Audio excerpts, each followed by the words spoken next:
All right, everybody. Looks like we are live, and welcome to Late Night Gun Chat. I'm Chuck, Alaskan Ballistics, and this is just us hanging out and answering whatever questions y'all want to put in the chat. Got nothing extremely good to talk about. Of course, the Ninth Circuit Court of Appeals. That was awesome. Finally, a Trump-appointed justice did what they were supposed to do. Finally, it only took 4 years. So, 3.5, whatever. But yeah, so that's that. Alaskan primaries are today. I voted, and I voted in the. I could vote in either primary, so I voted in the Democratic primary to vote against the top runners, so that the top runners wouldn't make it.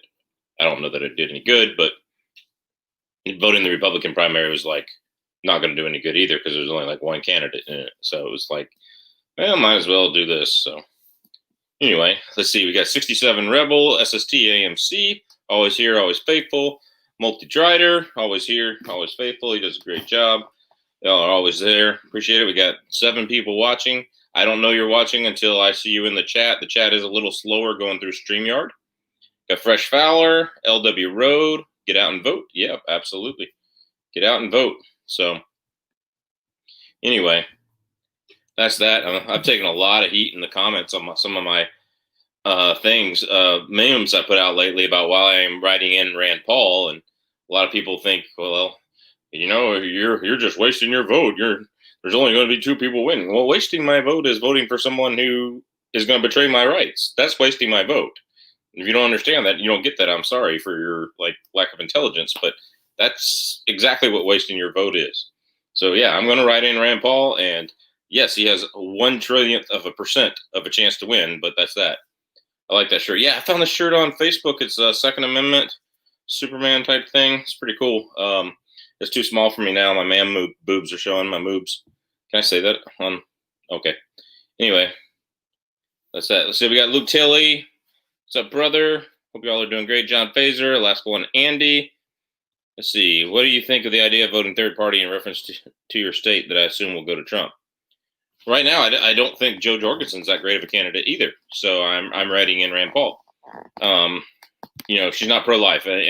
For me, you got to be pro Second Amendment and pro-life.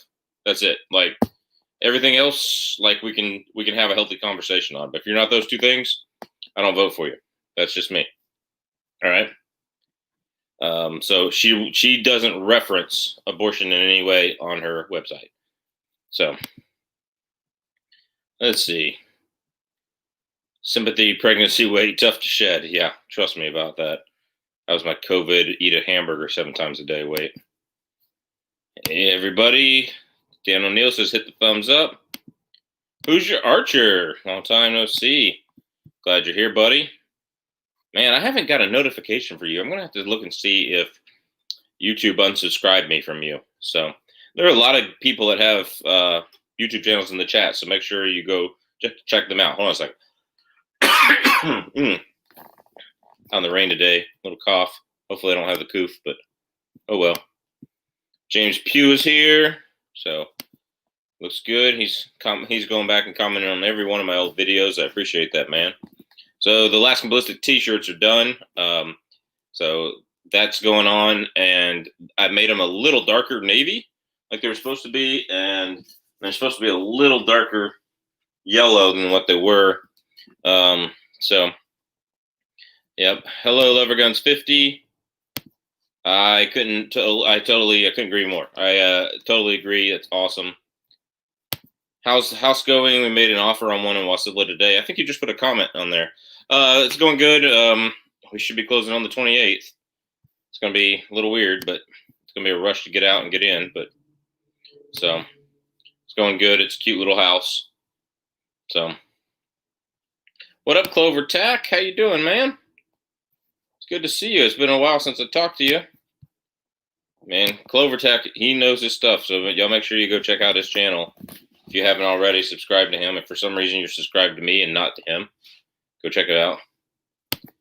I'm back on third shift, so video uploads are back on standby. Yeah, I know. When you're on third shift, your body's unnatural, so you just want to sleep more. Can understand that. What do you do? What do you do on third shift? Hopefully it's making ammo. So That's that. So this is Late Night Gun Chat. Whatever you guys want to talk about, it's viewer driven and it's led by you all. And I've sent the chat link out to several of the YouTube channels, including Clovertac. And I don't think I sent it to you, Lever Guns, but if you wanted to get in here, you can. Let me send it to you, Lever Guns. I know you're in Alabama and it's really late, so you can come on for like a second and put it to your Instagram.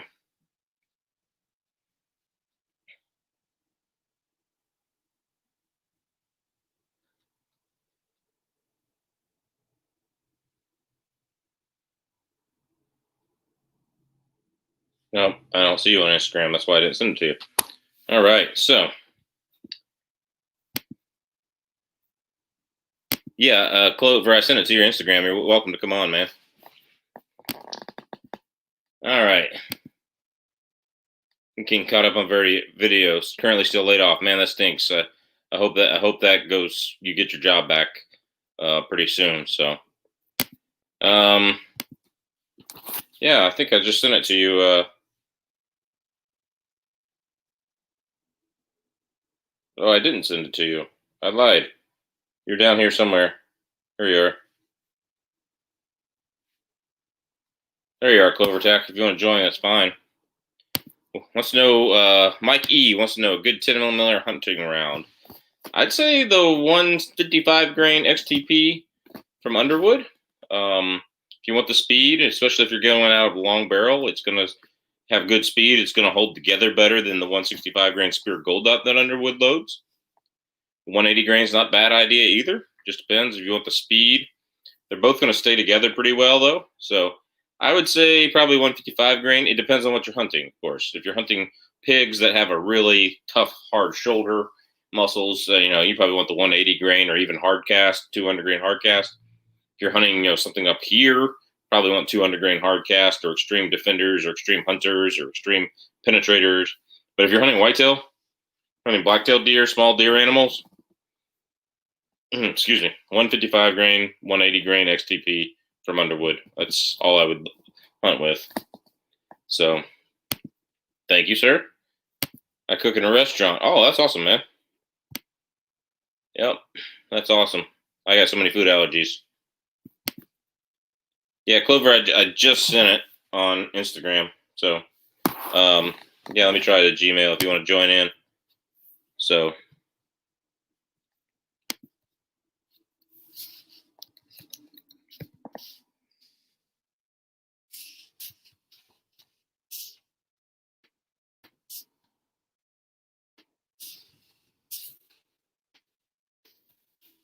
here you go, Clover.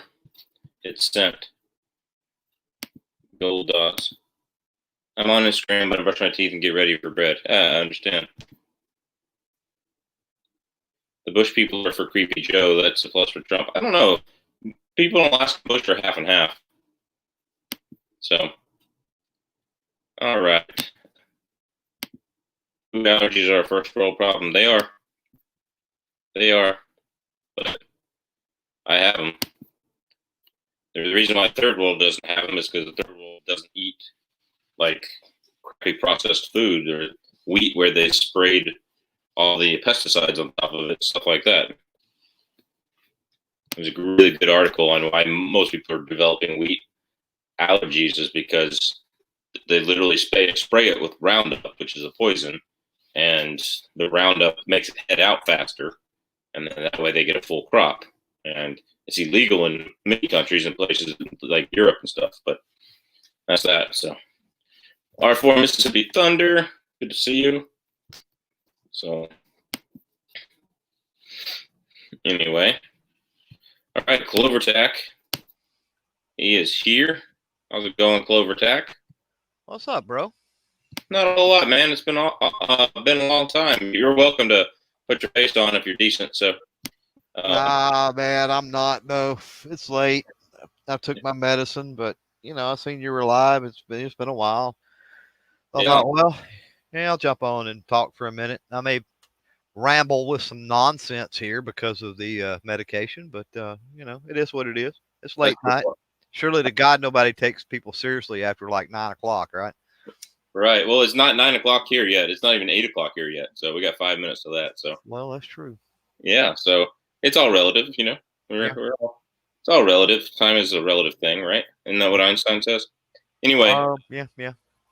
yeah, I just took my nasal sprays, so I'm sitting here like getting all my coughing down and stuff. So all right. So what we do, Clovertac, on Late Night Gun Chat, we just answer any questions that people have, and I don't see a lot in the comments right now. But what did you think about the Ninth Circuit Court of Appeals? Yeah, that's a roller coaster circus, ain't it? Just about. I mean, Yeah. So I was looking at Jared from Guns and Gadgets video. It seems like California can appeal it to a full judge panel still, so it's not even quite over yet. right. Yeah. So Or run it to SCOTUS, or try to run it to SCOTUS. yeah. So So but hopefully, I don't know. I don't know how the SCOTUS thing is going to go. It's one of them things, man. It's like DC did that with the what the may issue shall issue thing. mhm, They just took the lump rather than running it to SCOTUS, because if you run it to SCOTUS and you lose, well, that sets precedents for everything, right? So that would be a good thing for us. And so that fear of them losing in SCOTUS, and it works the same way. The fear of us losing in SCOTUS is the same way. So it's right. it's one of the things where you want to see things go to the SCOTUS in a way, but right now, man, Kennedy, you don't ever know what Kennedy's going to do. Bless his heart, Right. And what's his name? The Chief Justice right now, Roberts, right? Yeah. Yeah, we had no idea what he's going to do either. He's Well, not. that's true. That's true. Several of them have been squirrely, even Kavanaugh, Yeah. which I kind of had a feeling, with all that mess was going on with Kavanaugh. And this is your chat, so I know it's late night gun chat. So if Go ahead. we're off topic, then tell me to shut the hell up. No, good. But when the stuff, I don't know if anybody else out there felt this way or not. I know that with Kavanaugh, I know that the right, what you would consider the right or whatever. I hate identity politics, but for lack of a better term, they got emboldened and they just really wanted to see him get approved no matter what. And I'm kind of thinking maybe we should have threw him to the wolves and took a pass and got somebody else, And I kind of felt that way during that process. I'm like, if we got to go through all this to get this dude, is he really worth it? And so far, he's been worthless as tits on a boar hog, man. I agree. So he wasn't worth the fight. No, I think it was your chat that I was listening to where you were citing where he had Fourth Amendment issues. Yeah. Fourth Amendment issues, and I think it was your video or your chat, if I'm not mistaken. So if you're watching this later, you're not subscribed to Clovertac, make sure you do, because I got this information from him, and I went back and read the cases where he had Fourth Amendment issues, and it seemed like to me I would have given him a pass because he was going with the current precedent at the time set forth by the courts of Buffalo. That's his problem, dude. That's his problem. Kavanaugh is a huge precedent guy, right? And we need somebody to, especially with 2A stuff, to set precedent. There's never been that much set as far as Second Amendment precedent in SCOTUS. And we really need people that are willing to stick it out there, and do it. And he just likes to play the safe game. And that doesn't yeehaw with me too well. No, I totally agree, man. I totally agree. Selamansky says, being in California, it's exciting that we might get some freedoms back. I'm not holding my breath, though. Yeah, and that's how I would feel if I were in the Caliban. From now on, we should call it the Caliban. I think Caliban is better than California. What do you think? But anyway, yeah, it's nice that you might get some back. I'm hoping for you. Hoping there's like at least 3 weeks of Freedom Week this time where you can all stack up on magazines. And I want to say this to those out there in California. I'm not one of the ones that hollers you need to leave. I mean, for those, realize there's people that can't leave. There's people that don't want to leave. That's their home. And, for those patriots that are out there and making things like this ruling happen and stuff, kudos, hats off to you guys. That's what you should be doing. And I know you got my support. So if I can help out, I don't live there, thank goodness for me, I guess. But if there's anything I can do to get the word out on anything or whatever, you can always count on me to help as much as I can. And, people don't get credit enough. You know what I mean? Our community is always quick to go, well, just move out of New York or move out of California. And, do we really want to just give up ground like that? I mean, and and we're always denigrating too, like, oh, you're from California, you should move. Well, that's kind of derogatory, man. I'm kind of glad those people are there and fighting myself.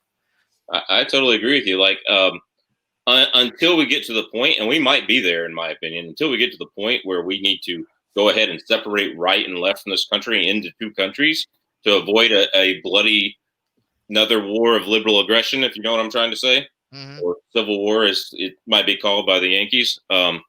But like, until we get to that point, we should have people in there fighting. We should have people in California, Maryland, New York, Oregon, Washington, Illinois, Florida now with gun control they passed, Colorado. People should be in there and fighting.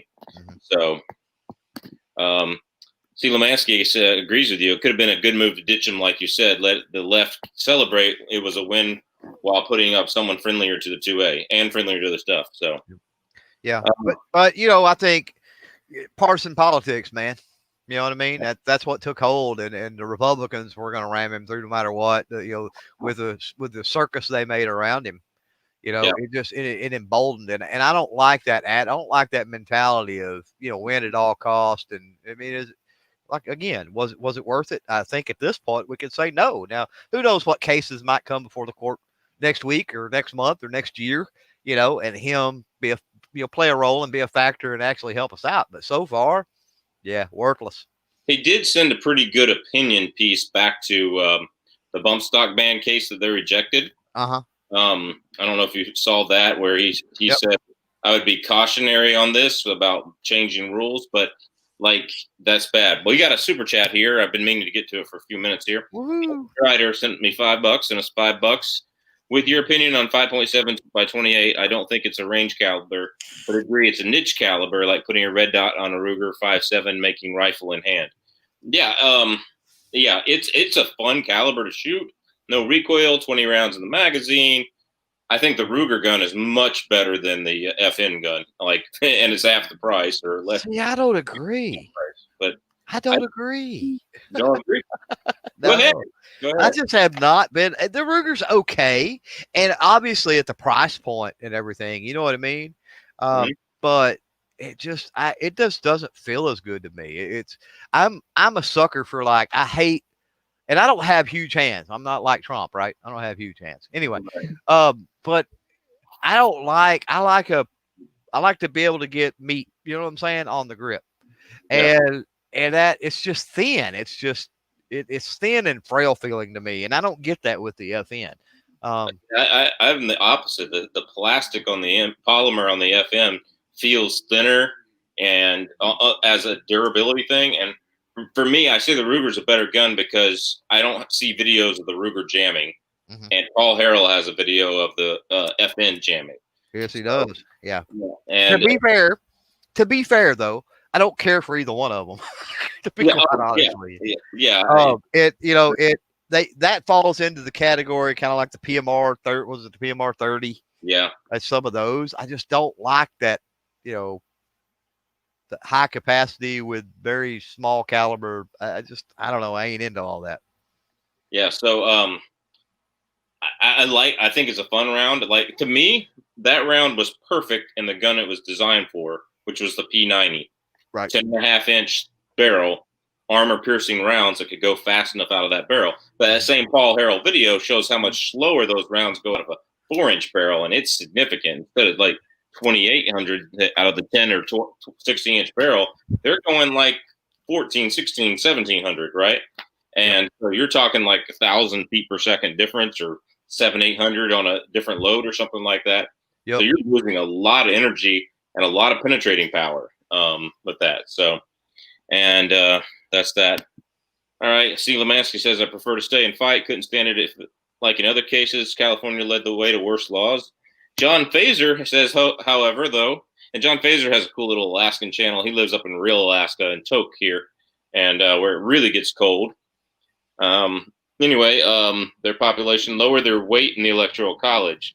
So that's going to take a lot, though. We'd have to have all of the Republicans, not all of them, but we'd have to have probably 1 million to 2 million people based on congressional districts at least move out of California. which is happening. You know, they wouldn't. Would they necessarily have to move, or could they shift districts and stuff, and you could make that happen? They would have to move because your electoral college is based on the number of representatives you have in the House of Representatives and the number of senators you have. So it's your House of Representatives plus 2, right? So I have 3 in Alaska because I have 1 member of the House of Representatives and 2 senators, right? Yeah.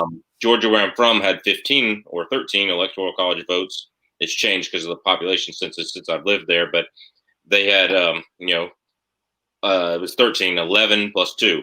And because the federal law, they fixed the number at 435 or 438 of the electoral college or something like that, 438 of the electoral college. And that means 435 representatives, which is 538 in the electoral college, 435 representatives of Congress. Because they fixed that number, in order for California to lose some, somebody else has to gain some from them. That's the way it works. And it's not a bad way to work it, I don't think so. Yeah. You don't think Trump is pro-life? Trump is pro-life. I think he is, and has protected the Second Amendment. Absolutely. That's crazy. I mean, where have you been? Rand Paul is a waste. No, it's not. A vote that shows anti-gun politicians you're behind the president. He has one well of construction. Paul, I tell you, I don't want to go down the JoJo train, but I do kind of like that chick.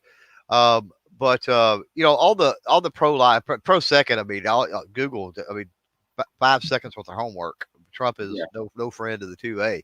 No, absolutely not. With now I believe he's a barrier in a way to keep the Democrats from trying to cram things down our throat. Don't get me wrong. But yeah, not pro 2A for sure. And the pro-life, I'm skeptical, honestly, of just about anybody that hollers pro-life. And I'm not saying that because I'm pro-choice, but I struggle with that. I get that question here and there, and I can't give you an answer. I just really can't. It's one of them things that I don't know. There's so many factors, and I can say one thing, but then if it was one of my daughters, or in a specific situation or something like that, I don't know. I don't know which way I'd go on it. I really don't. Yeah, and I like Ron Paul's take on it. I'll send it back to the individual states. That was a good way to do it.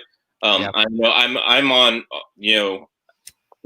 I would, if I were president, I would sign a bill that was except for endangered to life or major physical health issues to the mother, or rape and incest. If that would take out 3% of all abortions, and the rest of them are just you're convenient. I'm going to kill you.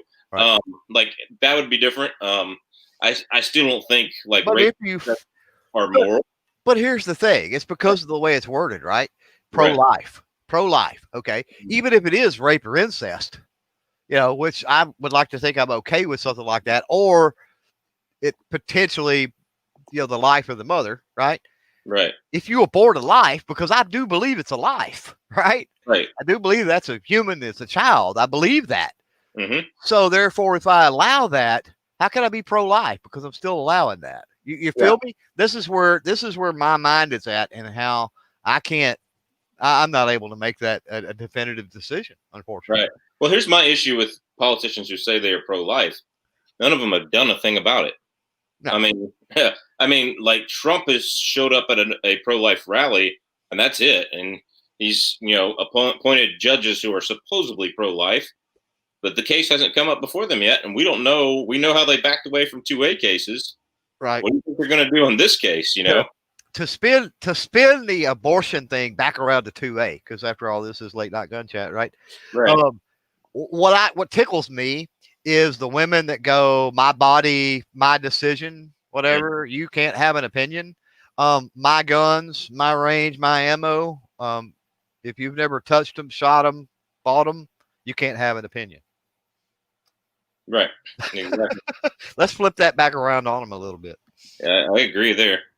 I got new 40 ammo and had 3 head stamps that differed from company swears it's new. I have doubts. I used 44. Okay, I'm going to have to, hey, Mr. Review, I'm going to have some better grammar there to know what you're saying, but it looks like you got some bad head stamps, or it looks like you got mixed head stamps and a new box of ammo. That's interesting. All right, so I'm gonna say with that, because the very end of that says the not sure the owner was being honest or something. I don't think he was. Yeah, owner swears it's due federal. Yeah, I think he's a liar. Yeah. Whether he either reloads or he got some mixed up, that happens sometimes. Yeah. But yeah, I've never seen from a established industry brand. I've never seen mixed head stamp stuff I tell you what ever. I have seen though. I've In seen the mixed ammo, primers. I've seen mixed primers and mixed actually seen primers. mixed projectiles as well. Yeah. Mixed primers with Remington. Almost any box of core lock I open, some will have a primer that is bronze in color, brass in Yep. color, and Yep. some will have a primer that is silver in color. And it's so much. The shade is so. I'm so colorblind, but I couldn't tell you exactly. But like the shade is so close that it'd be hard to Yep. see. So, um, Hugh James wants to know why 12 gauge buckshot is so hard to find right now. Same reason why 9mm is. I think people are preparing for like another war of liberal aggression, as I call it, a second war of liberal aggression.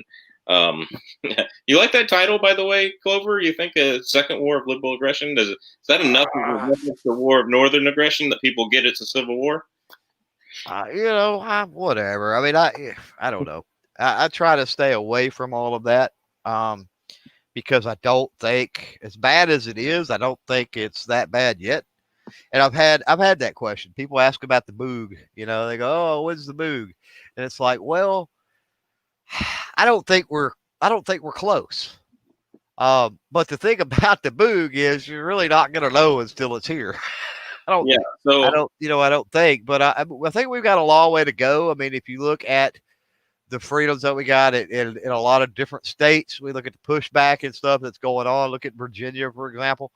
I think that's a good indication that we are fighting back through the means that we're able to do it. And let's draw this out. I mean, if you want to have the conversation about something like that, about a boog, then let's really dive down that rabbit hole and not just say, "Oh, it's talkable ammo, let's do it," because 1776 was a long time ago, and the makeup of society and the world and economies and a lot of other things now is vastly different than it was back then. They say, well, 3%ers, it only took 3%. Yeah, but even back then they had France behind them. And so now, who would the Boog Boys have behind them? The only ones I see even remotely getting behind them is going to be people that we don't want behind us. I don't want North Korea helping us, and I don't want Russia helping us or Red China to help us. You know what I mean? no, I So agree there. what does that look like? There's a lot more than just, I get it, the nomenclature and everybody's got to rattle the sword, so to speak. And I get it. But when you step back and really look at it, it's like, I don't know how well this would go. I agree with you there on that last point, how well it would go. I do think we're closer than you think, and I've been saying this for years, so I could be wrong. And you were just bringing about 1776. That took a long time coming. I mean, the first, the French and Indian War, what ended in 1757, and to pay for it caused everything. So that was over 15 years before, or really what, more than that, 20 years, 2 decades coming of all the taxes and regulations that came. But information moved a lot slower back then. It's true. What I think is going to be the cause of the boogaloo will be the dollar collapse. And it's mathematically impossible for the dollar not to collapse. We're just waiting on somebody to not use the dollar as the world's reserve currency, especially in oil. If that happens, our dollar's gone. Really, and people in my chat have probably heard me say this before, and they're going to be shocked, but really, Hillary Clinton saved America. Because when she started the illegal war with Gaddafi, or the air raid or whatever, Gaddafi had said he was going to take gold for oil instead of U.S. dollars. Mm-hmm. And that's the primary reason why they went after him, in my opinion. Made up a bunch of other crap and went after him. Oh, yeah. And, I mean, since they saw it, I don't think anybody else is going to do that soon. But if Gaddafi, Libya didn't have much of a military. If you if Saudi Arabia or, Iraq or Iran wanted to go, we're taking gold, and all of them have a lot better military, it would be a little tough comparatively to actually stop them with a no-fly zone like in Yeah. that. So, Yep. Well, I mean, that's valid. And you look at the Cold War, man. The Cold War was won economically. yeah, I mean, we decimated the Soviet Union strictly from economic plays. absolutely. And so to think that somebody else in the world, some other country or countries, plural, could not pull pages from that playbook and make that happen here. Yeah, I think we gotta look out for that. All For they got that, to do is have a massive sell-off of the U.S. dollar, and we will see, if not high inflation, if not hyperinflation, where tomorrow it's $4,000 for a loaf of bread, we will see, a loaf of bread rise to 50 and a gallon of milk no, rise. and the average person, bro, they got no clue about that, right? Right. I was just looking up tonight. I was having a conversation with a guy. We were talking about the what stuff was worth. And actually, 1775 was the year. I went back and did some homework, and interestingly enough, inflation was negative in 1775. It was literally negative 5% inflation. Right. And it really didn't start ramping up. Obviously, when we went off the gold standard, you know what I mean? But really, it really didn't start ramping up until about the 70s. Well, when you think about it, because you're talking, you interjecting the the oil thing right into it.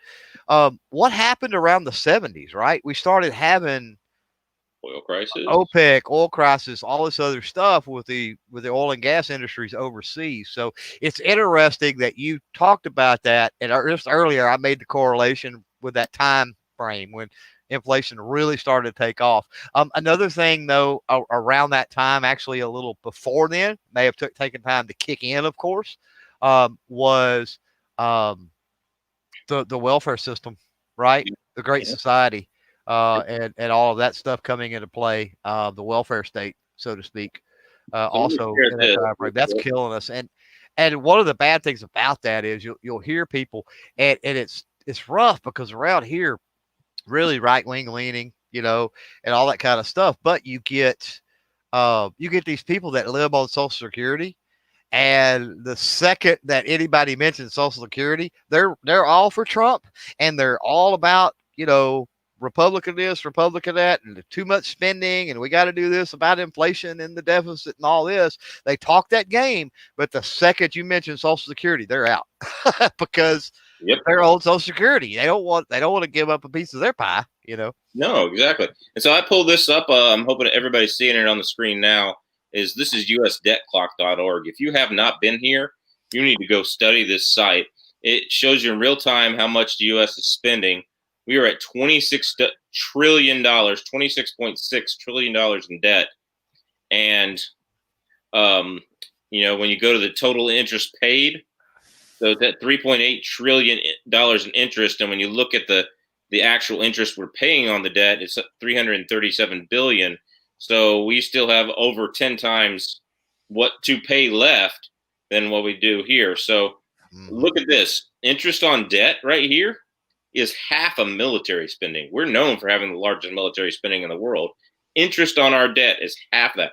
That means all the money we put into education, all the money we put into science projects and NASA, none of that comes close to just the interest on our debt. And the defense and war, look at this. Defense and war is only almost 70% of what Social Security is. And, it's 129, almost 130% Medicaid to Social Security. So, it's defense and war is about half of what we spend on Medicaid and Medicare. And there's no way to balance the budget without dealing with these three meat and potatoes. Conservatives don't want to deal with defense and war. Liberals don't want to deal with Medicare and Social Security. And the truth is, all of it's got to be dealt with in order to get this number down. Look at this debt per taxpayer, $214,000. That's more than my house. Just because I'm a taxpayer, I owe more to the government than my house is worth. Okay, if that doesn't want to make you put on Native American suits and go dump tea in the harbor, I don't know what does. Right. I mean, Right. that's crazy. And look at this, the official U.S. federal spending right now. Okay, look at this deficit. This is actually the largest deficit in history.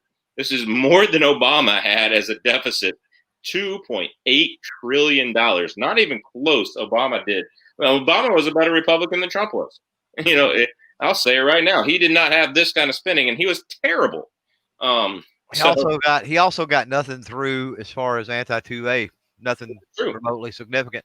But to be fair with that, because I always like to caveat that, his legacy piece of legislation was Obamacare. So they were really focused on the healthcare aspect, or otherwise I think we likely would have seen more anti-2A stuff. Oh, I totally agree, especially the first 2 years when he didn't have that. So got James Pugh talking about that. But guys, if you haven't seen U.S. debt clock, I put a meme on Instagram. Maybe I can find it for everybody to see. But I literally did the math this morning from this U.S. debt clock, and I added 26.6 and some change. I literally could not keep up with this number here while I was adding it. While I was doing my math, this number in the millionths place right here kept going up while I was doing my math. Right. So at 26.64 is what I did, or 4.5. That's what I did. And then I added the interest. And then I went and found, I did this math, and you can do it too. I might make a video of it. Let me know if you think it'd be a good video in the side chat. But I went and found how long a dollar is in millimeters. And I converted that from millimeters to kilometers, and it turns out it's 0.0001596 kilometers, right? Mm-hmm. Right. So it's like this much of a kilometer, which is, 1,000 meters, right? And I did the math, and if you take every dollar perfectly edge to edge, end to end, you could loop around the average distance to Pluto and back 7.5 times. Oh, yeah. Yeah. It's crazy. That's a big deal when you start getting into this in numbers. Is it just boggles people's mind? They got no, and rightfully so, they've got no comprehension of numbers this big, unless maybe they're scientists or mathematicians. Right. And I'm no fan politically of Neil deGrasse Tyson, but he's got a video out there that explains the relativity of numbers, of large numbers. Sure. And I would really suggest anybody go watch that. Again, set your politics aside, because he is a scientist and approaches it from that standpoint. But you watch that, and like you're talking about with some of those examples, it really gives you some perspective on how huge these numbers are. Yeah. For example, like if Earth was on your palm of your hand here, on your heel of your hand, and the moon to scale was on your tip of your middle finger, Mars is in your neighbor's yard. That's how far away it is. Yeah. Like, people don't understand that. The next star, Alpha Centauri, on this same scale, would be on the next continent. Like, that people don't understand. That's how big space is. And our national debt can loop around Pluto 7.5 times in $1 bills. I mean, it's gosh, correct that for inflation for when the gold rush started. I bet we could reach Alpha Centauri, or at least a light year. Yeah, no kidding. So anyway, let's see what other people got to say here. I'm going to stop sharing my screen and get off the debt clock, because that Bashmaker says, I still don't think people should kill the baby for the crimes of the father. They told my mom I was too dangerous to have. Doctors will act like it's a danger as an excuse to kill the baby. Like on a rape case, I totally agree with you. Like, but if I were president and somebody sent that bill that would eliminate 97% of all abortions, you'd have to think about it. Is it a compromise? Yes. Is it a step in the right direction? Yes. Is it a good thing? Totally good thing? No. But I totally agree with you. If you are killing the baby in a rape case, then you're punishing the baby for the sins of the father, and that's not good. Crimes of the father, whatever you want to say. What do you think, Clover? I mean, I know you said you don't have an opinion. No, I mean, I get it. That's why I struggle, because I don't see if you allow for certain exceptions, and there are people out there that I think are legit pro-life, right? Whether they're devoutly Catholic or Christian or some other thing, you know, and they legit like that. It doesn't matter what the deal is. You don't kill an unborn baby. Um, so, you know, yeah, I believe that it's a human life. I believe it's a unique human life. I believe it's a baby. And the problem I have is if you allow for it at all, which I do think there needs to be some exceptions, then that, I mean, by definition, that takes you out of out of the pro-life category. So it's like, I don't know what to tell people when they ask me that question. I kind of have to explain to them that it's just something I wrestle with, you know?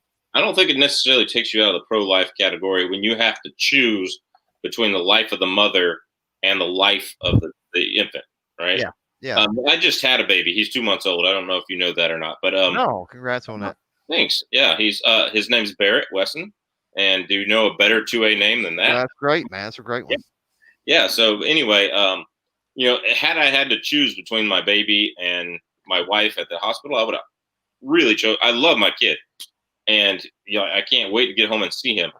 But like I would have had to choose my wife. Like, had they said we can save her or we can save the baby, I'd be like, save my wife because I can't live without my wife. Well, but let me answer this. Wonder what your wife would have said, because I would, you know, and that's come up, and I've thought about this. I almost, without a doubt, my wife would say the baby. Oh, mine too. I'm sure. When they get to the point where they're committing surgery, they pretty, if she hasn't given them what she wants, they do come ask you. If she was conscious before she went out and said save the baby, then then they do what she wants. Right. All right, let's get back to guns. Here we go. What do you think about 44 Special? Underpowered, 45 auto. You can get a 10 round Glock 30 for the same size, a little bit less size than a 44 Special, and the Glock's going to run pretty darn good most of the time. I know there are exceptions, but you pick up a Glock, you expect it to run. Like I've actually gone and bought a Glock and thrown hollow points in it and carried it without firing it before. Not for very long. But you pick up a Glock, you expect it to run. All right. And so why would you buy a 44 Special when you can have a 10 round Glock 30 and have 45 ACP, which is about the same ballistics?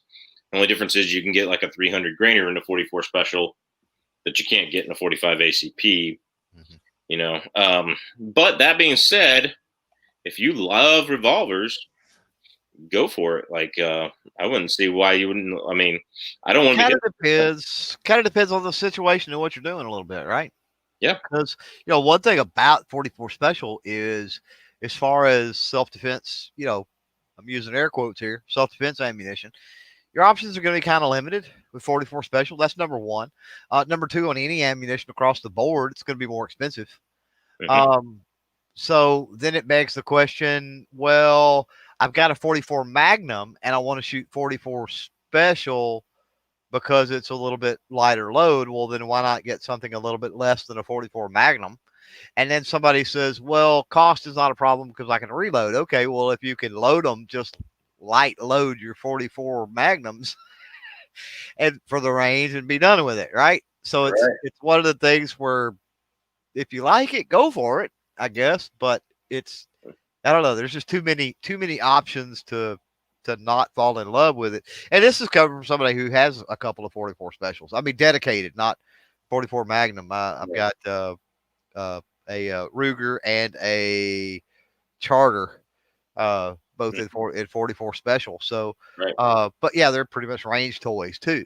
So, like I said, what are you using them for? Yeah, I have that Ruger 2.5 inch Red Hawk, not the Super Alaskan, but the Kodiak backpacker as they call it, and it would be a great 44 Special gun, like 6 rounds of 44 Special. In 44 Magnum, it kicks a lot. When it hits something hard, the bullets start to tumble because there's not enough stabilization from it. Right. In fact, even in newspapers, bullets start to tumble. Even 255 grain bullets and 300 all copper bullets that I was shooting in that 10 millimeter versus 44 mag video, they just start to tumble. So I think 44 Special will be really good out of it. But like you said, download your 44 Magnums. And we shot the short barrel hollow point Spear Gold Dot on a video a few years back. And even my wife was comfortable shooting those in that gun. She hates that gun. Right. But they were so light. They were essentially out of that length barrel. They were essentially a 45 ACP plus P, and that's probably actually a little bit more energy than a 44, your average 44 special load. Mhm. So, all right, let's see. If you go com block, you never go hungry. But in last week, much 7.62 by 39 is disappearing, as is all non-com block ammo made by com blocks are gone. Yeah, it's all gone, man. Yeah, like people don't understand. Ammunition was bought out at the distributor level 1 week after COVID. Mr. Guns and Gear was clear about that.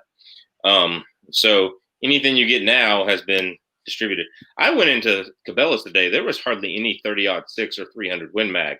Now it's just the beginning of hunting season here. Mhm. You know, makes sense, but 6.5 Creedmoor, 270, a lot of that, you could only find stuff that people up here don't want, like um, rapidly expanded ballistic tip stuff. Right. People up here with grizzly bears and moose and caribou don't want that. They want something that's going to hold together but still expand and go through. They want a GMX or a Barnes or a Nosler Protection, Yeah. something like that. Right. And It's weird here. It's telling people it's not as bad here, yet. Doesn't mean it won't get that way. But it's not as bad as as many months as we are technically into this thing, right? It's not as bad here as it was in 2013.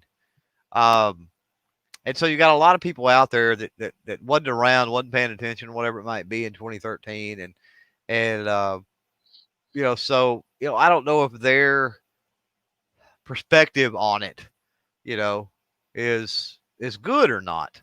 That worries me a little bit. But admittedly, in different parts of the country, things could be different. So I mean, we could be able to find stuff here. I'm seeing at the local gun shop level.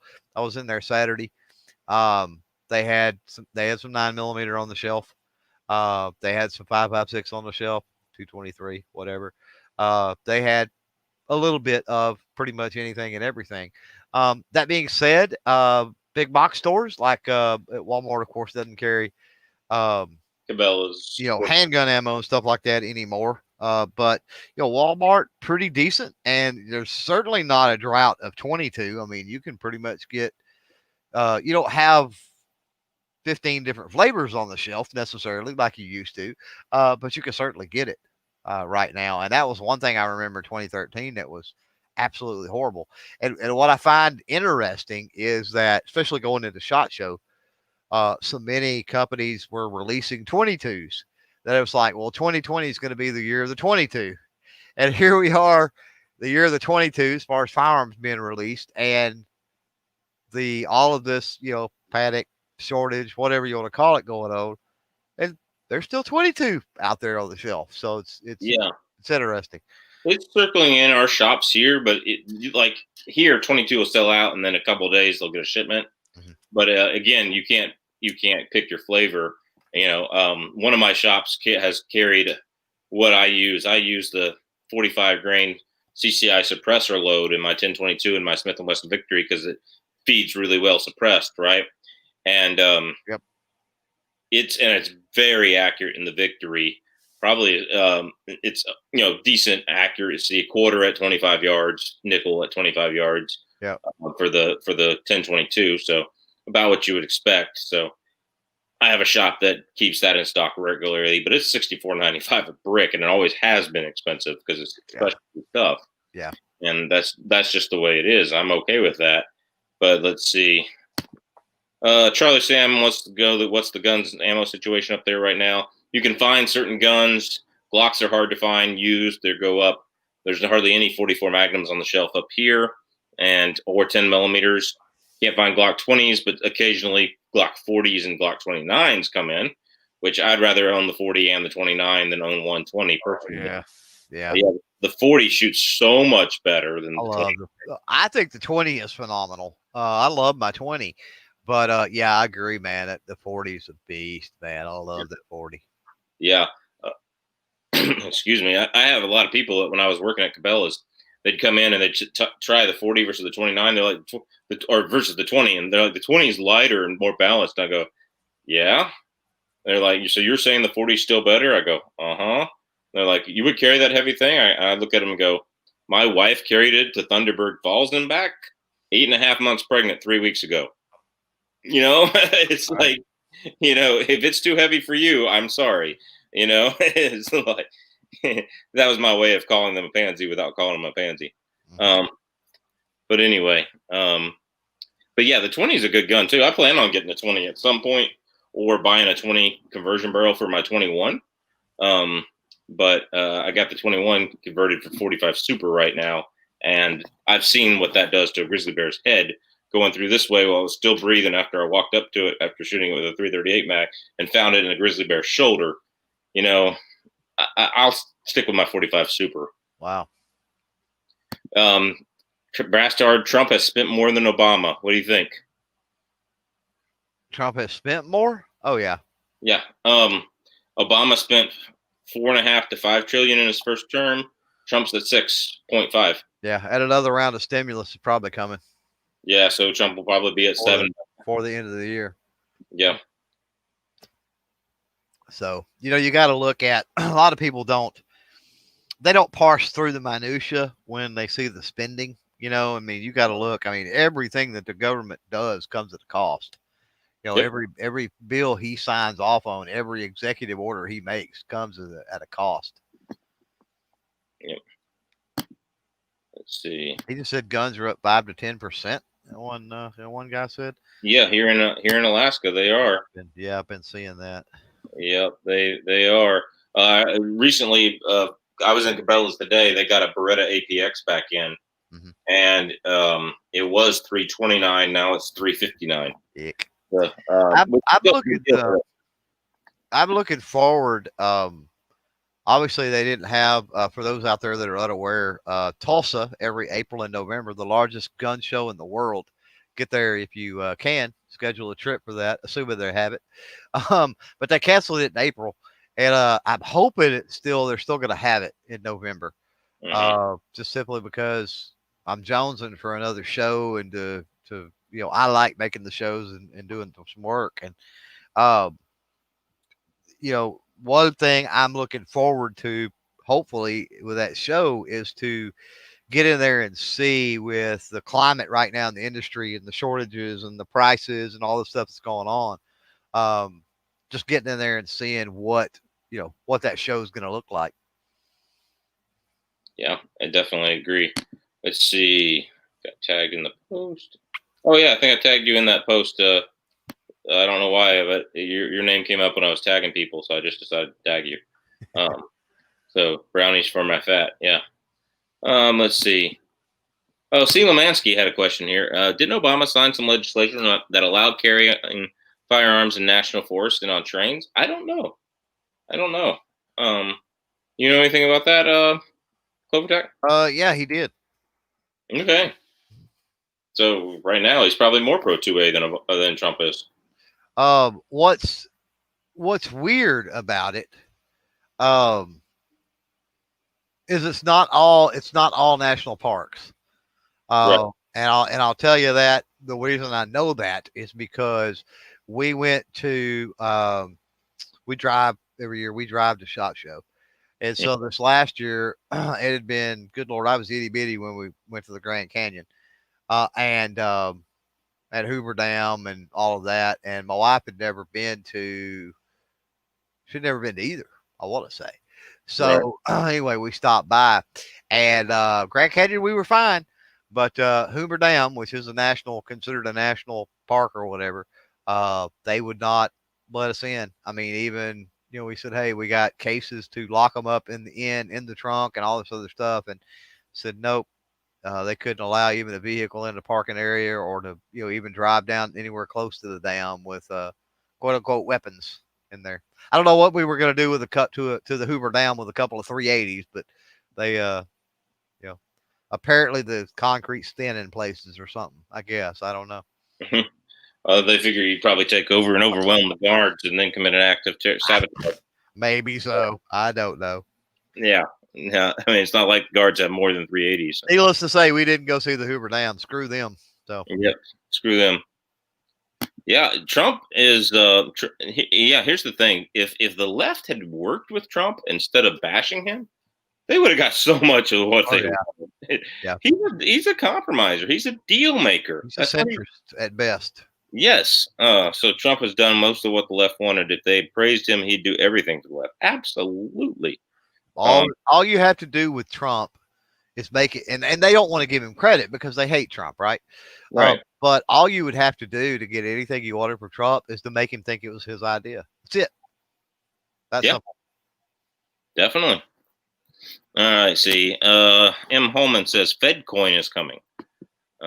Is that like the Bitcoin except different? Bitcoin, maybe. Yeah. Yeah, I don't know. How do we mine those? Anybody figured that out yet? Seriously. All right. Congrats on the baby. Thanks, LP. Appreciate it. Yeah. 44 special and a 44 mag revolver. Revolvers and special calibers make one feel special. At this point, I'd rather see the Cali gun owners move out and move to the big 2A states. Too many leftists are spreading out and moving into red states and weakening our rights. That's true. Georgia has become a 50-50 state from a 60-40 state. I know that for a fact. I know here in Anchorage, especially, there's a lot of leftists in Anchorage. Alaska goes red, but Alaska here in Anchorage is a purple state. And in Juneau, it's a purple state. Let me say that Yeah. clearly. What a lot of people fail to realize, and being in Texas, I mean, I see this. It's not to the extent that a lot of people want to let it on, and there's some people out there, even big channels, that'll make you think that Texas is close to flipping, and all this, we're in trouble, and all this other stuff, and I'm not at all seeing that. But what happens is you get people that'll move to Texas or a more gun friendly state, and they bring their politics with them, and not their 2A politics. And that's, I get it, because we really need to be apolitical with as far as the 2A, because that's how we reach everybody, right? And say, hey, this is not a partisan issue at all. No. But when they're pro 2A or pro gun or pro 2A are two different things. Let's say they're pro gun, they move into a more pro gun state, but they bring all of their other politics. Therefore, when they go to the voting booth, which lever are they going to pull? You feel me? Yeah. And so before you know it, they've inadvertently shifted the balance of power to the Democrats, who then attack the Second Amendment. So it's one of them issues where I get it. Most people are not single issue voters, and that's a pretty smart play. But the fact that most people are not single issue voters worries me when they start jumping states like that. Yeah. All right. Vash Matrix says picking which states to make our stand will be hard. Yeah, I agree. I think you're going to end up making your stand in your house. I think that's what it's going to come down to. But yeah, if states could unite, definitely could do that. That's why I believe we need a convention of states. And God, yeah, Article 5, yeah, a lot of people think that's a bad thing. I know 1776 or bust were saying no, that's a bad thing. Anybody can do anything they want, and I'm like, no. You got to have the votes. You got to have and we had a great opportunity, honestly. What, 4 or 5 years ago, 6 years ago, maybe it was, but with the talking about on the state level, right, with a balance of political party anyway, it was heavily in the Republicans' favor across the board. It would have been a great opportunity to call Article 5. And but the one thing that does worry me, I don't worry about even with the current state makeup now, I don't worry too much about what would happen in a convention like that, other than language. Nowadays, man, the way people write bills and stuff like that is absolutely abhorrent. And I do not want my Constitution written like that. No, and I think that's one thing they would have to do. The one thing that's different about an Article 5 convention, though, is it does not have to be ratified by the states, because it was ratified by the states in the convention. if I'm not mistaken. Whereas if you go through Congress making a amendment, the president signing it, and then all of the state houses have to ratify it, or no, not all of them, 2/3 of them have to ratify it. And or is it 3/4? I think it might be 3/4. 3/4. Yeah, I believe it's 3/4. So that's that. Brastard76 says politicians on both sides do not fear us. Absolutely. True. Conserve your ammo and join a militia of your choice. They should have plenty of ammo if we get to Civil War 2.0. I'm not joining a militia. I'm not gonna put myself on some list that I'm probably already on anyway, but still. I've been approached so many times. There's some great ones here in Texas. There's some really sketchy ones too. But I just don't have time. No. I spent years on the volunteer fire department, and quite honestly, the couple of militias that I would consider do similar work. They do a lot of community outreach and help in the times of disaster and stuff like that. Really good organizations. Have even been deputized by the sheriff on occasion when one of the hurricanes came through. Forget which one now. He deputized the members, and it was pretty neat. But yeah, that's mine. I just don't have time. Yeah, I heard that. I said let New York and California become autonomous and have their communism so they can just burn and show it don't work. I actually am kind of in favor of this too, believe it or not. I wouldn't say limit it to New York and California, but I would say make an East Coast autonomous zone. And, it'd be more of a sliver up the East Coast than whole states because, as you go interior, they get more conservative, and you're on the coastal area with the big cities, it's more liberal. So from Baltimore all the way up to say Boston or Providence or someplace like that, and 100 miles inland, give them their own country. Give, Chicago and Wisconsin and up in there, make a little U around the lakes, give them their own country. Give 100 miles inland on the West Coast, make Alaska and Hawaii be their own country. And everything in the middle gets to still be the United States of America, and make it peaceful. You got 10 years to decide where you're going to live and what you're going to make your citizenship if you want to move. And this, for the first 10 years, we're not going to change anything after that. So by the time I'm 60 or 70 years old, their communism would have fallen. They would have blamed and started a war on us, and we would have taken them back over and said, no, you're wrong. And here's why communism is bad. Right. But I think it's going to take some type of drastic reset like that before the United States will be able to do it. And I'm not saying that that's a great idea and it should be our first priority. Absolutely not. But I'm saying that if that were to happen, I would not be disappointed. I think you could make a peaceful separation with the left that way. Let them have their areas. Let them ruin their areas. Let them blame it on us that they're ruined. Start a war. We'll finish the war and take those areas back over. That's exactly what would happen in that scenario. And they would have to be so dependent on the rest of us for food. I mean, they wouldn't get food unless they all grew it in an organic garden. It's which there's nothing wrong with an organic garden. I do it myself. But I'm just saying. Well, part of the issue with that, you talk about, different countries, they would never do that. And there's a very simple reason as to why they would never do that. States are supposed to be a proving ground, right? That's the whole concept that the founders and the framers had was we're going to have all these states. They're basically going to do their own thing. And, the cream will rise to the top, and everybody in those other states will see the cream rise and they will follow suit accordingly. Right. That's the grand theory anyway. Well, what's happened is there's so much federal intervention at this point, whether it's federal support, federal dollars, whatever it might be, flowing into states, that they don't feel the pressure of making the wrong decisions on a state level because big Uncle Sam, big brother federal government will just send them some more money, which is essentially your tax dollars from Alaska, my tax dollars from Texas going into California, which is stupid. Yeah. So the one thing I disagree with, though, is there was the clause of the Constitution that said all governments of the states had to be a democratically elected government, a republic-style government.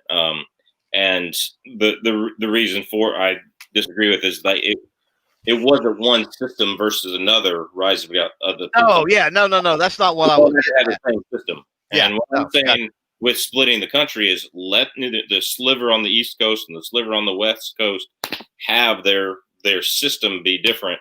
Let them full on take on full socialist communism. Watch it collapse because it will collapse quicker than communism has ever collapsed before. right.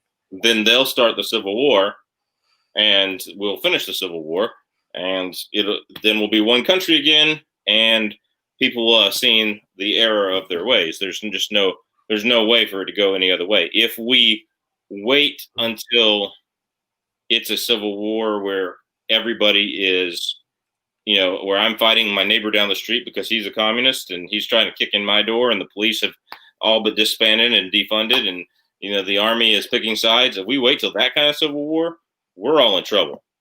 Both sides of it. I mean, so why not try to split peacefully first? And do I think we're there yet? I think we're closer than people understand, because Trump is the last. I mean, he's a Republican in name only, but he's the last Republican president. It's not mathematically possible to elect another Republican president because of so much legal immigration. Notice I said legal. 70% of legal immigrants vote leftist. So he let in more legal immigrants than anybody else. Now, I have nothing wrong with legally coming to this country, nothing at all. But I think you need to, not influence those people with free money. Here's your business loan to start a business and all that kind of stuff, which happens. Yeah. So. Well, but you make a point there too, in explaining that is, I don't want to say it's a silver lining, but it gives me a little bit of hope, is that Trump is Republican in name only. So while you could potentially be right because of the skewing of the voting public,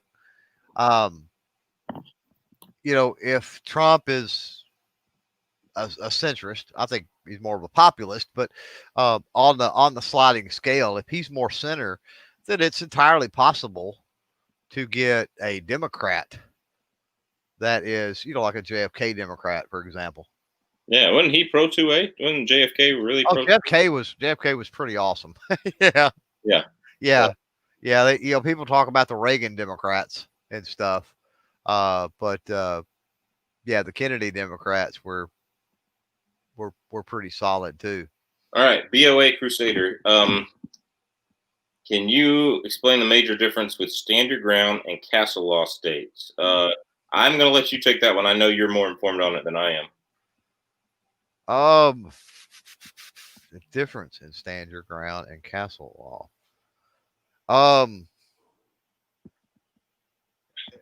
That's a good question. I don't know if I can delineate between the two because they're kind of the same thing in a way. Castle law would be pretty much anything in your house. Yeah, anything that's your domain, right? And here in Texas, that includes your vehicle, your place of business, even.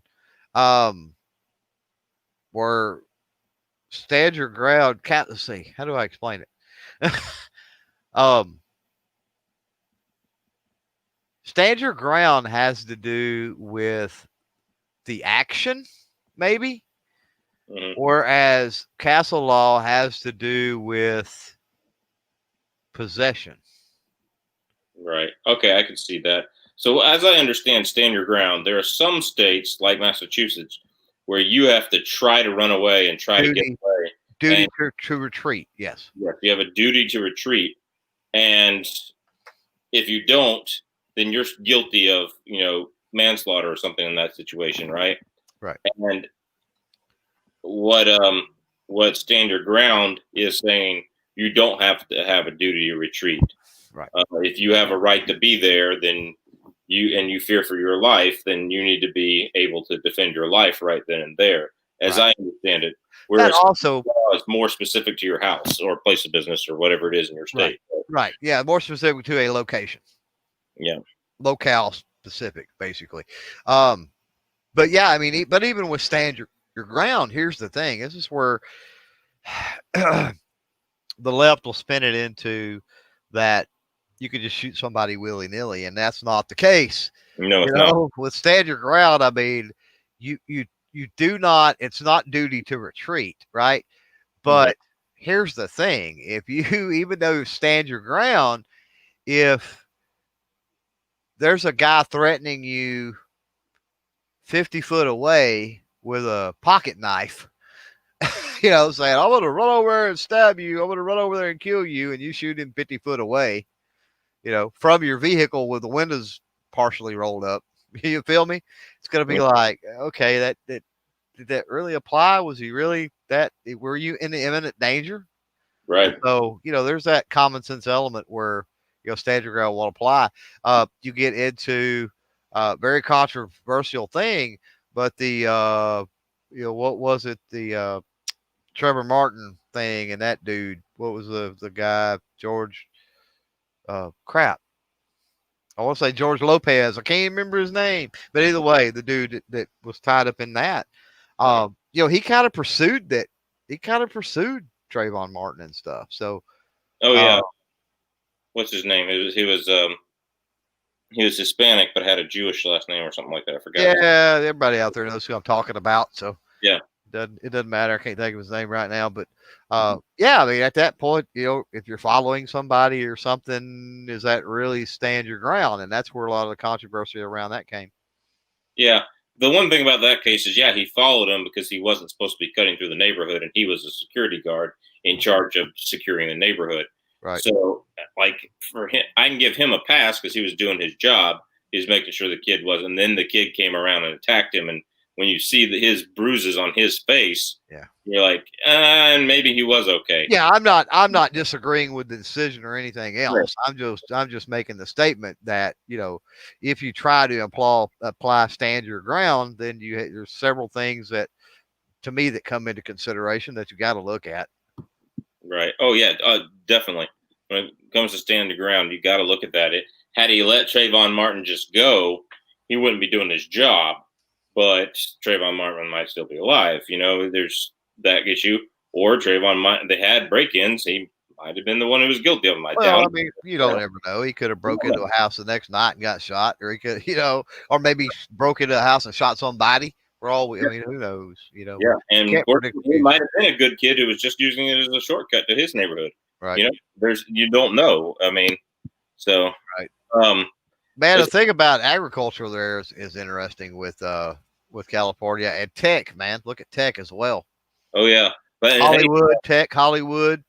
Yeah. SpaceX was getting out of California because of the taxes, and Yep. Elon Musk is not known to be a super conservative guy. Right. George Zimmerman. There you go. Zimmerman, that's right. Zimmerman. So, see, Lemansky saying breaking California off from the rest of the country is risky. It's a huge chunk of the GDP. Agriculture sales in this country, the largest of all states, I believe. Yeah, there's probably that, especially the wine country in there and cattle and everything too. It would be very, very risky. And I didn't say break off all of California. I said a chunk of it. But yeah, it would be very risky. And somebody else said, I think it was somebody else said that the federal government wouldn't allow us to do it. Yeah. So, let's see. Yeah, I mean, they've got their hands. That's the whole thing with. I talked to multiple congressmen and senators and other thing with the whole Hearing Protection Act, right? Mm-hmm. And they don't want to give up. They're not going to give up those. I get it, and I hope one day we can push it or whatever. But I just do not foresee them giving up their $200 in revenue. No, I don't see them doing it. Yeah, it's so 1% of 1% of 1% of our national debt.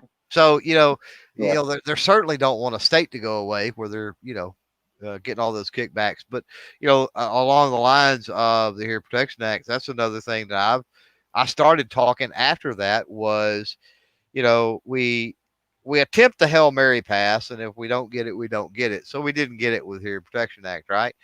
So, you know, a lot of people out there, they want the Hail Mary. You know what I mean? They want the kickoff return for, 103 yards or whatever. Mhm. And, we've been as the firearm community against uh the anti 2A movement. Um, it's the ground game for the last 100+ years that's killed us. It's the 3 yards, 4 yards at a time. You know what I mean? Mhm. And for whatever reason, we don't try to play that game. If you try to play that game, you're compromising. So I got hit over the head with that so much. It's like the Hearing Protection Act squashed, and I'm like, what if we approached it from a different direction? What if we approached it to say, okay, we're okay with the $200 stamp, and I get totally beat over the head when I say this. So bear with me and then beat me over the head because I know some people will. But okay, we're okay with the 200 stamp right now. Mhm. But and we're okay with filling out a completely different set of paperwork. Mhm. But do it at the FFL level where I can take my can and go home. Yeah, You know, I totally agree. I mean, what if if I we try to compromise to make the process easier, and then after 5 years, when nothing, there hasn't been a rise in murders with suppressors, then we go back and we'll try to whittle away at it again because yeah, that's what's been done to us. or like the congressman who just introduced the bill that you had to have your suppressor within 6 months Mhm. or 90 days, I think it was. Like you had to have your tax stamp back. That's just a small inching. Yeah, Johnny B did a video. 182nd Ideas did a video. Just a small inching back to it. yeah. So, Yeah, yeah. yeah. I mean, a time deal would be awesome, but part of the delay, for those that are interested in NFA stuff or whatever, is the staffing right now with the whole Mhm. COVID and shutdown. Yeah. Because even in good times, um, the ATF staff that handles that is super duper limited, and look at the amount. I mean, just tens of, if not hundreds, I'm sure of thousands of uh, pieces of paperwork in the queue. You know what I mean? Sure, absolutely. One thing I do know, if you decide to build a suppressor, they say it's about 6 weeks if you e-file Dude, or one. So I building is the way to go, man. If you're thinking about SBR, if you're thinking about building a suppressor, doing Form 1, heck yeah. Form 1 it, e-file it, and 6 weeks or some crap, you got it back, dude. You're ready to roll. as soon as I move, I'm gonna do that. Yep. E-file it, Form 1. I may or may not pick up a certain device that is used for cleaning a rifle. um, if the Tulsa Gun Show happens, because I've been wanting another 22 suppressor, Yeah, that's and all. Here's a 22 suppressor. And yeah, and it doesn't take much on a 22. It really doesn't. And so ammo. uh, the solvent traps, and then also I got a buddy that 3D prints, and I've been looking into some 3D printing ideas as well. They make a very high temperature filament, according to him. Maybe somebody else out there into 3D printing knows a little more than me because it's just talking to him through him. All right, now I gotta go in and demonetize this video just because we're talking about it. Well, it shouldn't, but we're not Yeah, talking about the F word. I won't say that when I talk 3D print. We're talking about 3D printing inanimate objects. But right. anyway, yeah, there's a high temp filament according to him, and he did a little homework in it, and he's convinced that you could print it out of that, and probably wouldn't work for like rapid fire, like a 1022 with a Sure. binary or something. But for like a bolt rifle for slow fire stuff, it'd be plenty, Mm-hmm. Absolutely. and All it right. and light too if you think about it. True. Hi from Twin Falls, Idaho. Awesome place. Nice. Federal Reserve note Fed coin was replacement for the dollar. Don't worry about communists. The technocrats will use Fed coin and limit you can buy backdoor gun control. Cool.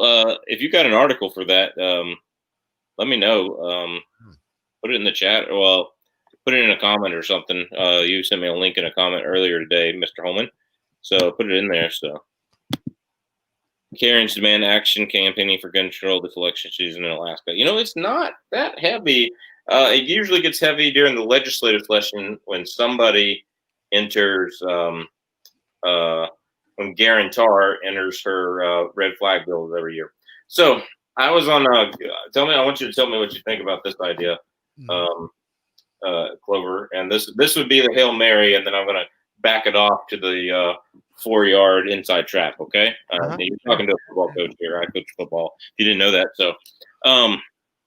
so my idea originally is when like here in Alaska, like I've met legislators at the grocery store. Like we're 600,000 people, and like some of them go to the grocery stores. I've gotten phone numbers and texted legislators here in Alaska before, right? Right. Yeah. And so I think that's awesome, right?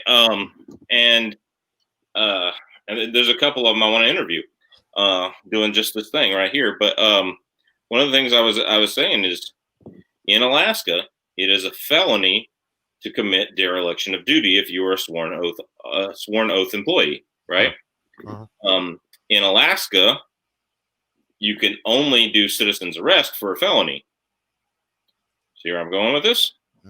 So a legislature who trampled her oath of office by introducing ex parte red flag laws. And I know you said a long time ago red flag laws could be rewritten and to where they weren't constitutional violations, and I kind of agree with that, but I wouldn't call them red flag laws. I'd call them verified threat laws. And most of that's already on the books in a lot of states anyway. Yeah, and, like the Parkland shooter, he videotaped himself and put it on Facebook. That's a verified threat. That's not covered by the Constitution. Threatening to do harm is not covered by the Constitution, according to the Supreme Court. Go arrest that guy. Whatever, right? Make that. So the verified, or why not put the legislator under arrest, right, and take her down to the courthouse? Of course, what's going to happen if I do that? I'm going to be put under arrest for false imprisonment or something like that. Probably. So, and that's contingent upon the DA doing anything with that, right. Or whatever. Right. And so I'm thinking, could you not sue for an injunction that they could not put in any ex parte hearing without giving up their job? So that's what I'm thinking about next. I actually put that in a super chat in Guns and Gadgets thing, and the guy from GOA shut me down and said that was violence and all that stuff. The arresting them, I think, is a pretty peaceful solution compared to the Boogaloo. I mean, let's be honest. But I'm thinking that here's the 3-yard inside trap is 3 yards in a cloud of dust and get the pile moving. Here is let's sue for an injunction. File for an injunction against that legislature if she enters an ex parte hearing. Any bill with an ex parte hearing in it, she's violating the Fifth Amendment, which is a clear violation of her things. She should have to step down. What do you think about doing that? I like the idea, but with the way the power structure it all works, I don't know what kind of traction you are going to get. And then when you're talking about anything, when you say suit and you're bringing governments into it, you better have a pocket full of money on top of it. I agree. Like I'm wondering if GOA would get behind me on that. Here's my problem, man, and this is not with individual state organizations. So forgive me on those for anybody out there listening that says, "Hey, our state organization is great." Okay, I believe you. But as far as national organizations, I'm a really big fan. In fact, almost ran for Justice of the Peace. Was very, very close to doing that and changed my mind back a few years ago. May do it before I'm 6 foot under, but not right now. Anyway, I'm really fascinated by the law. Never had really the opportunity, the money, anything else to go to law school, or probably would. And courts and presidents and law and all that just interests me. And one thing that, well, crap, I lost my train of thought there. What was the question? What did you say?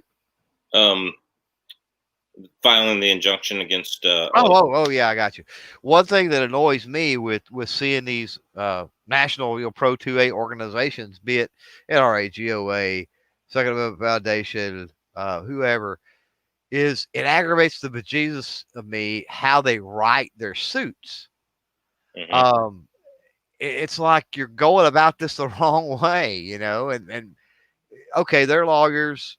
They know more than me, maybe, you know, but it's just, you see things that, especially some of the stuff that's been shot down, right? And you see, like, for example, the bump stock thing that they sent up to SCOTUS. The way that was written was just absolutely freaking horrible. If you read the changes that were made to the ATF definitions, and you read the comment, the comments from the brief, or the ATF, once the comment periods were over, they put out an assessment of that. And it's like, good Lord, was it 171 pages? It was a lot. And if you read through that, there's holes all in that they could have used, and they didn't use any of that. It's really crappy. They don't cite precedents. And so I don't know. I mean, yes, these organizations are good to have, and yes, they are trying and they are doing good things. I get that. But at the end of the day, I don't have a whole lot of faith in what they do, because of just the way that they write things, the way that they approach it from a lawsuit standpoint. I think a lot of times is misguided. I totally agree with you there. All right. So let's see. Huck Sawyer. How does SHTF start? Trump elected, Biden elected. What kicks the MFR off? How long would it potentially last? I'm saying what would kick it off is collapse of the dollar. I think that's around the corner anytime now. To me, buying guns and ammo, and Clover may not be this extreme, but buying guns and ammo, your time is over. You should be buying rice and seed, and gasoline. I agree. And like buying guns and ammo is over, because the collapse of the dollar should have happened in 2008. It should have caught us all by surprise, or didn't know what to look for back then. Me. But it should have happened in 2008. It should have happened again in 2010 or 12, whenever we attacked Gaddafi, whatever that was, right? Mm-hmm.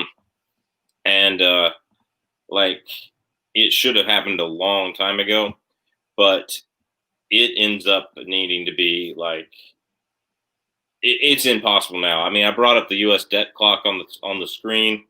It's impossible to get back to where we need to financially in order for the dollar to be a stable world currency again.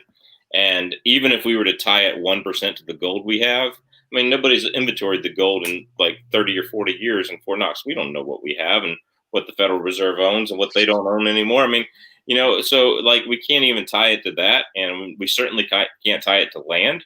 A dollar is worth like this much land or whatever.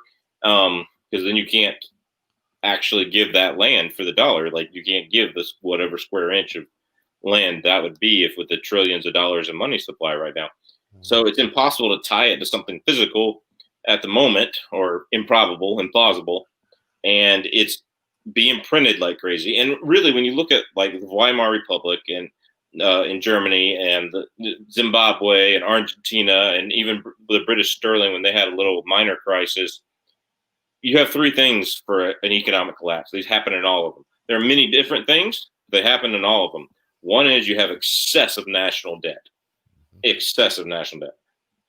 Bingo, we're number one in the world in that, and have been for quite some time. We are literally the poorest nation in the world, if you think about it in terms of national debt.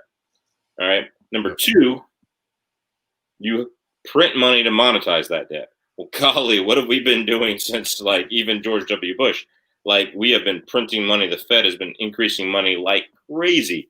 QE1, QE2, QE3, QE infinity, as it's been called. If you guys don't listen to Peter Schiff, you need to go to Peter Schiff's YouTube page and listen to it. It's I was buying bullets, ammunition, and guns this time last year to prepare for this, and body armor, stuff like that. I was like, okay, it's going to happen in the next year or two. I'm listening to all the financial guys who know about this stuff. In the next year or two, the dollar's going to collapse. So with COVID and stuff like that, part of that might be part of all these restrictions and panic over COVID might have been taking the world's mind off of how bad the dollar's going to collapse, like when they pull out. Yeah. And then the third thing is other people pulling out. We don't have that yet. We don't have people massively pulling out of the dollar. What we do have is the rise of price in gold. It broke $2,000 an ounce this week, right? And so it's at an all-time high. Even Warren Buffett is buying bear market gold. Okay, think about it for a minute, or bull market gold. They're thinking it's like, yeah, they think it's going to be. They're buying gold at its highest price. When do you want to buy it? When it's low, right? Well, they're buying gold at its highest price because they still expect it to go up. That's crazy. So, that's what I'm thinking. It has nothing to do with the election. You have one party in Washington. They have slightly different disagreements, in my opinion. It has nothing to do with the election. The Boogaloo Day will start the day you wake up and it's $20 a gallon for gas and it's $50 a loaf of bread. When that wakes up, all right, if they have bread at the store, when you wake up, and it'll be if the dollar collapses like that, it'll be a 1 day to 1 or 2 week process. It won't take a month. And when you wake up and the next day bread is $4,000 and there's none at the store, then you know the wheelbarrow's full of money to bread. Then you know that's when the Boogaloo has started. You better have stored enough rice. You better have stored enough seeds. You better have enough fuel. You better have enough ammo. That kind of thing. So that's when you'll know. I think that day is coming in 5 years or less. Right. I've been predicting that since 2010. My first wife left me because I was too much into that, and she was into her boyfriend. But anyway, but like, I still think that's going to come. And personally, I don't think you should stock up so much that you forget about living your life now. That's the biggest thing. Is like, yeah. I mean, Jesus tells a parable about that. I don't know if you're religious at all, not Clover, but I mean, he tells a parable about the man who stored up everything in his barns and built new barns to do it. And he goes, tonight I'm full. I don't need to work anymore. Tonight I'll be merry. And Jesus said, "You fool! Tonight your very life will be demanded from you," because he was trusting in all his things. Don't get to the point where you're trusting in all of your things, but do have enough to be prepared. So there's definitely a balance there, because your number one thing that's going to get you through a crisis like an SSTF is your brain. If your mindset isn't, oh, I need to find water here, I need to go gather berries there, which is something we can do in Alaska. Plenty of mountains with wild berries everywhere. And while you're there, you can shoot a black bear that's going to eat you, and now you got meat too, right? But like, and black bear on berries in the fall, it's really sweet tasting. It's a sweet burger. But anyway, that's how I look at that. What do you think? What do you think would absolutely kick off SHTF?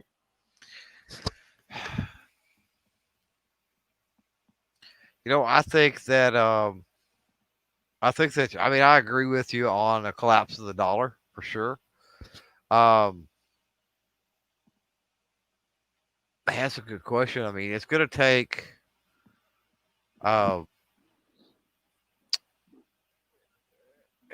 take National Guard, police, military, government in some way, shape, form, or fashion that I can see a powder keg with it moving against the people. I mean, so election night and the next day is going to be really interesting, because we know that people are rioting for no reason. Yeah. Other than maybe they're getting paid to do it. Yeah. And so what happens when you have that situation and a shot is fired, right? And it only takes one.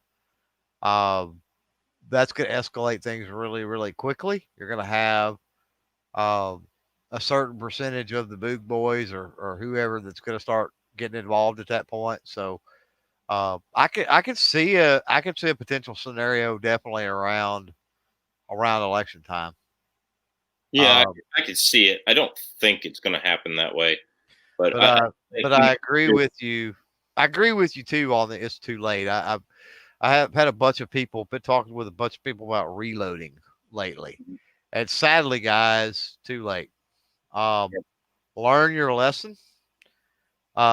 Should this not be the last cycle? Should things get better? Which I'm a fairly optimistic person. I think they probably will be, or probably will get that way. Um, learn your lesson and remember it when things get better, and then stock up on all of your stuff. The ammo, the firearms, the the reloading stuff. If that's your game and you want to get off all off into that, um, definitely hear what you're saying. I mean, you should already be um, growing stuff, growing vegetables, things like that. If you've got property, you can, and a lot of times you can transplant. Like here, blackberries are everywhere, and I did that quite a few years ago. I transplanted. I had plenty of blackberries, but I transplanted even more. So basically, the entire fence perimeter of my property, five some odd acres, uh, is blackberries all the way around. You know what I mean? one Uh, one thing I want people to know is like if you're thinking about, well, how do I preserve blackberries?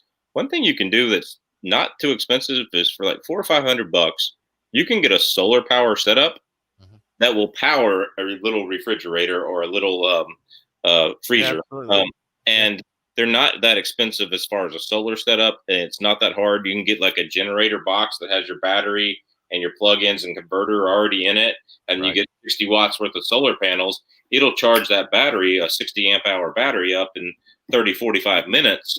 And then if you just leave it continuously running, I mean, you'll be good. And then you, Yeah, the thing with battery tech and solar panel tech is, you're not going to get it. Eventually you're gonna run out of yeah, you it's can't use gonna lay it. that on you. You can't use it for everything. You could probably run a small refrigerator. You got to pick your goals. Run a small refrigerator and run like rechargeable walkie talkies, and that's about it. You got to pick your goals. Yeah. Um, I don't think you're going to be able to power a TV and a air conditioner in that. Well, I don't know what good a TV's gonna do unless you have a USB stick or something with movies and stuff on it. Because we're Right. talking about a situation where the world collapses. TV and radio probably is gone, right? Anyway, I would say at least TV. yeah. Radio and internet, I don't think so. But anyway, Well, John Efer says they should have the state patrol arrest them. I guess he's talking about the legislators that I was telling about. right. Yeah. Yeah, definitely agree with that. Hello from the People's Republic of Washington State. Alaska might be the best place to be during these nutty times. Stay safe up there.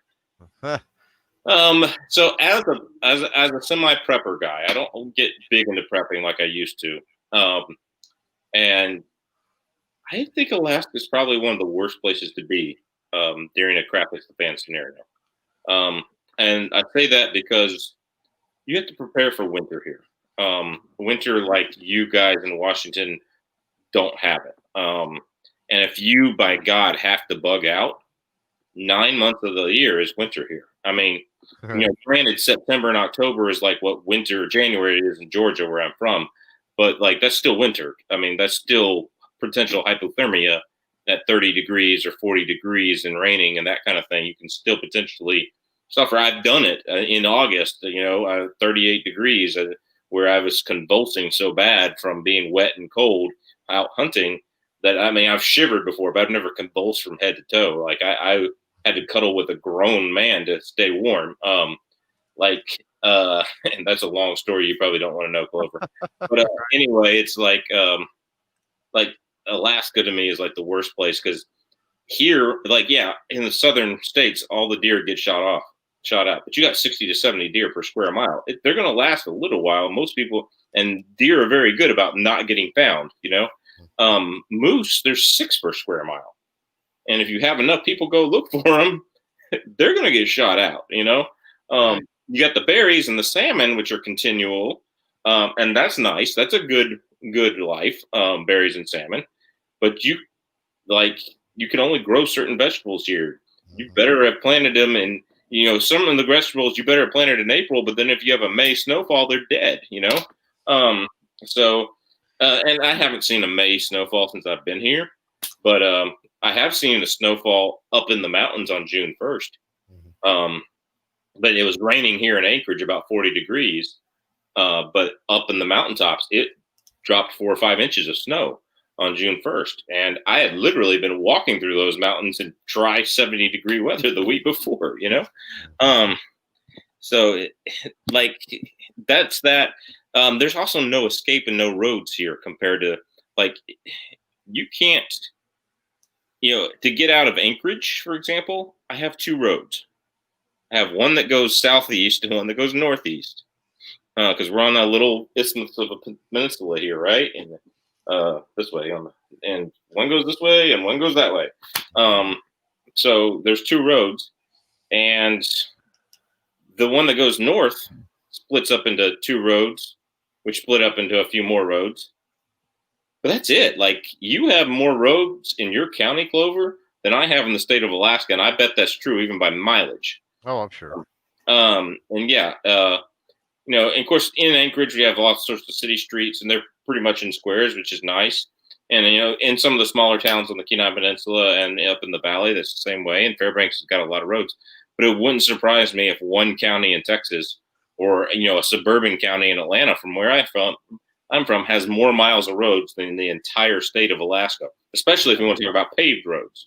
Because the whole Icewell Truckers Road, which runs like 400 miles, isn't paved, and Denali Highway, 135 miles, not paved. It's gotten re-graveled on half of it, but it's not paved. All right. So, well, part of it's paved, but at least 115, 20 miles of it's not paved. Yeah. So it's like there's no place to go, and anybody that lives on the road system during those times, there's no you're going to be competing with anybody else on the road system. And then you add on top of that, okay, let's say it's SHTF, but the military cracks down on it and it becomes like a military commanded zone. Right. I've got 3, 4 major military bases, within 6 hours of me, and 2 of them, which is a joint base now. So one of them, I guess, Army joint, it's within 10 minutes of me, Yeah. I can hear their machine gun fire from their range if I listen closely enough over the suburban traffic of Anchorage. It's like, that's a lot of machine gun fire. I hear the machine gun fire from the back of my school way out there, So, and their range for their machine gun is gotta be 5 miles the way the crow flies or more. And, but it bounces up against the side of a mountain. The sound just goes everywhere, right? And you can tell when they're firing, and it's like, if they don't collapse too, like, so in order for it to be like a boogaloo situation, you're going to have to rely on the military to enforce the Constitution on the government of the United States, and that's a big if. Because a lot of them are going to follow orders of whoever the president is first until they realize those are illegal orders, right? So, I just don't see that happening. James Pugh, our garden did well this year. High heat, sunburn, a lot of the gardens, tomatoes and pepper did well though. Oh, that's good. Yeah, tomatoes and pepper do good in heat. I've got a bell. It's late here. But before I do, thanks for the chat. Enjoyed it. And I want to leave everybody out there with something on what you were talking about there with being able to grow stuff and knowing where you live. Get out there. I mean, you can grow in pots. You can do raised beds, hanging baskets. You can grow vegetables and different things in various ways. If you've never done that, if you've never had some type of garden, grown some type of food, do that. And I'm not saying buy you a back 40 and plan it all out and commercial operation, but run down, get some seeds and some various things. It tells on the back of those seeds, what kind of rainfall and what kind of temperature ranges, and find vegetables and fruits, different things according to where you live. Put those, like I said, hanging baskets, pots on the back porch. Maybe build you a little raised bed instead of having that pretty flower garden. Put you some plants in there. Learn how to grow food, right? You don't have to do it every year, but at least if you're familiar with the process, when the time comes that you need to grow your food, then you know you can do it. There's some comfort in knowing that you can grow your food. I haven't had a garden the last several years, but by God, I know I can get out there with some seeds tomorrow, till the soil, plant some stuff, and I know what will grow and how to work it. So, yeah, my tip for the night. But yeah, thanks for having me on, man. Appreciate it. Absolutely. Hey, right before you go, do you want to tell everybody how to get in contact with you, where your YouTube channel is, your Instagram? I know you do a lot of podcasts. You want to tell everybody all about that? Yeah, I mean, I'm Clovertac everywhere that you look. Everything is pretty well even. I mean, just search Clovertac and you'll pretty much find me. Or easy enough, go to clovertac.com, and there I've got a media carousel thing. So whatever platforms you're on, you can just click on those. It'll take you right to my pages. So pretty simple. Clovertac.com. Cool. All right. So, all right. Well, I'm going to get out of here too, because normally this chat is an hour, and we've gone an hour and 45 minutes. So, thank you, Clovertac. Appreciate that, and hope you get some good night's sleep, because it's really late there in Texas now. So, anyway, God bless, guys. I'm working on the 10,000 subscriber giveaway video. Hopefully that'll be out next week. Tomorrow's video is coming out 2:15 a.m. Alaskan time, 6:15 a.m. Comparison video, another 6.5 Creedmoor comparison video. So we're on Patreon, Instagram, Subscribestar, all that jazz, Facebook, Alaskan Ballistics. You guys know what I do, so appreciate it. It's good chat. Like having Clovertac here tonight. So yeah, a lot of people have put it this way, but anyway, God bless. Take care. We will see you at the range.